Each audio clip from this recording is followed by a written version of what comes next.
ജപ്പാനിലെ ഹോക്കൈഡോയ്ക്ക് സമീപം കഴിഞ്ഞ ദിവസമാണ് 7.5 തീവ്രതയിൽ ഭൂകമ്പം രേഖപ്പെടുത്തിയത്. സുനാമി മുന്നറിയിപ്പും അതിനു പിന്നാലെ വന്നിരുന്നു.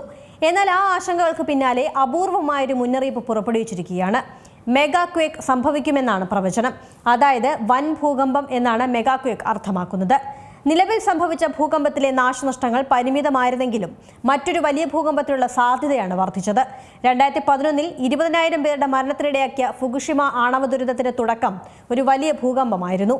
അതിനാൽ ഏറ്റവും മോശം സാഹചര്യത്തെ നേരിടാനുള്ള മുന്നറിയിപ്പായാണ് മെഗാ ക്വേക്ക് കണക്കാക്കുന്നത്. 10ലേറെ തീവ്രതയുള്ള ഭൂകമ്പത്തിന് സാധ്യതയുണ്ടെന്നാണ് പ്രവചനം. മെഗാ ക്വേക്ക് സംഭവിച്ചാൽ 98 അടി ഉയരമുള്ള സുനാമിക്കും കാരണമാകും. ഇത്തരമൊരു ദുരന്തം ശൈത്യകാലത്താണ് സംഭവിക്കുന്നതെങ്കിൽ നിരവധി പേർക്ക് ഹൈപ്പോതെർമിയ സംഭവിക്കാനും സാധ്യതയുണ്ട്. അതായത് ശരീര താപനില അപകടകരമായി കുറയുന്ന അവസ്ഥ. ഭൂകമ്പമാപിനിയിൽ 8ന് മുകളിൽ തീവ്രത രേഖപ്പെടുത്തുന്ന ഭൂചലനത്തെയാണ് മെഗാ ക്വേക്ക് എന്ന് പറയുന്നത്.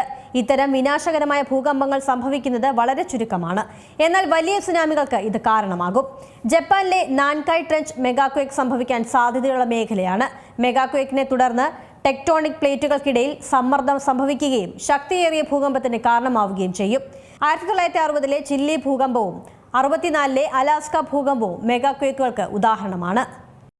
ഏറ്റവും പുതിയ വാർത്തകളും വിശേഷങ്ങളും വിരൽ തുമ്പിലറിയാൻ സീ മലയാളം ന്യൂസ് എല്ലാ ഡിജിറ്റൽ പ്ലാറ്റ്ഫോമുകളിലും ലഭ്യം.